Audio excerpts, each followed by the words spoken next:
My name is Nadine Bernard and I am head of a primary school in South West London. It is my pleasure to address the issue of exclusions in education and its impact. During my 15 years of working in education, being part of 8 different schools in inner and outer London, whether as a student teacher, senior leader and now head teacher, I've been privy to first-hand experiences of exclusions in schools. I've never shunned away from expressing my views about exclusions, and this has also led many others from different walks of life and in different roles to share their experiences of exclusion with me. Collating all of this information, I'm ever more driven to be a supportive voice for children to explain the damage exclusion can have. There has to be another way. Let us first take a moment to think about this question. What if every child really mattered? These babies will not need to face the reality of potentially being excluded at some point in their future. No longer the cute little baby, we know their life chances may be compromised due to their class, race, gender, and/or educational needs. How is this fair? How is this a common accepted reality? For far too long, children most in need are being labelled, debunked, and pushed to the side by the educational system. It is also somewhat disturbing that data for many years has shown us clear trends in relation to exclusions, yet an act to reform education is still debatable. What more does data need to tell us before we take radical action? As professional adults, we have a duty of care to ensure no child is left to fall through the net, despite their starting point. This for me remains a myth. Children are fragile individuals. They are conducive to environments they are placed in, whether it be positive or negative. A child does not have the privilege of choosing their parents or place of birth, and are certainly influenced by factors beyond their control. So why then do we expect children to take on so much responsibility for their behaviours? We know no child is born bad, but rather born with a curious and inquisitive mind. Through this inborn passion to explore the world, they will naturally explore using all their senses and push boundaries as they discover cause and effect. Science has also taught us that interaction soon after birth and during early stages of life with their caregivers can play a vital role in brain development and a baby's response to the world. Considering all of this, we as adults have a huge responsibility and duty of care to meet the demands and needs of a child to support positive development that inevitably leads to positive behaviours. I would confidently argue that all children have the potential to succeed at being their best self, but without the right intervention, guidance and support, this paradigm is compromised and the greatest impact regrettably resides on the child and their future. So, what are we going to do about it? Exclusion is not a problem solver. It is, in my view, a fire starter. Exclusions ignite a social pandemic that is long-lasting and very challenging to put out and rebuild. According to the Oxford Dictionary, exclusion is to deny someone access to a place, group, or privilege, or otherwise described, to keep something out of place. This is exactly what exclusion does. Now, let's look at data relating to exclusions and the alternative provision.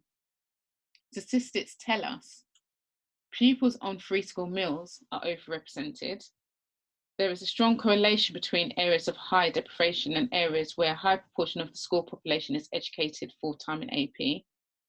Pupils in AP schools are almost 6 times as likely to have SEND than children in mainstream schools.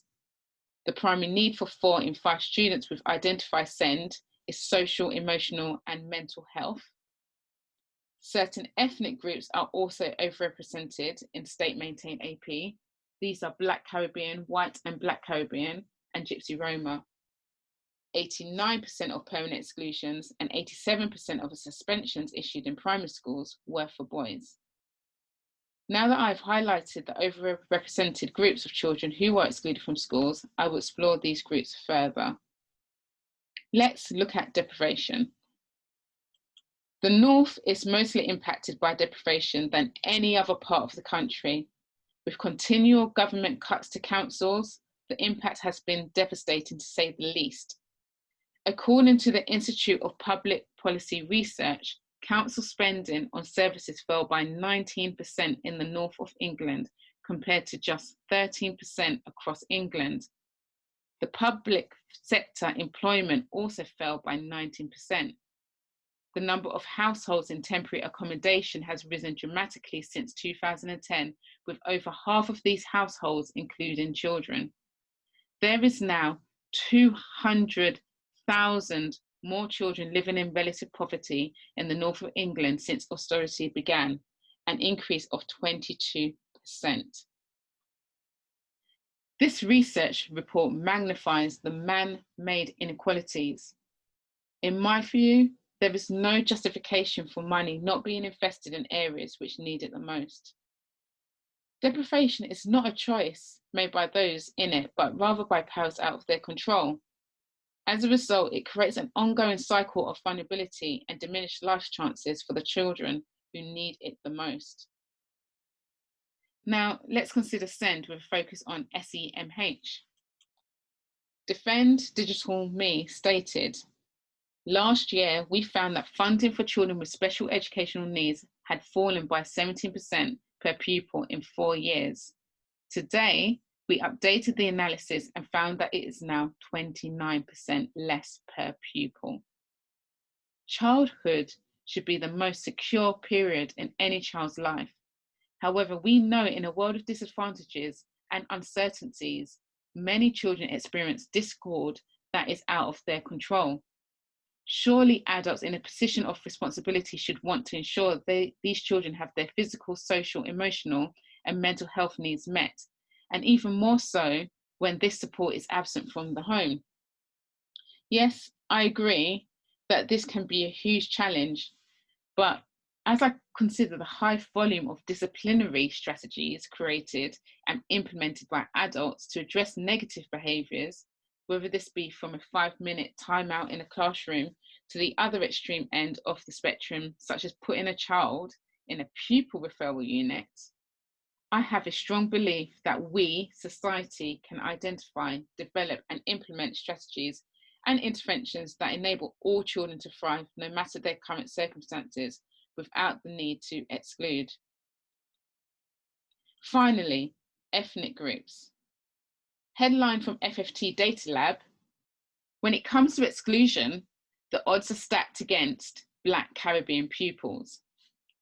Research led by FFT found that Black Caribbean pupils were approximately 3.2 times more likely to be permanently excluded than other pupils.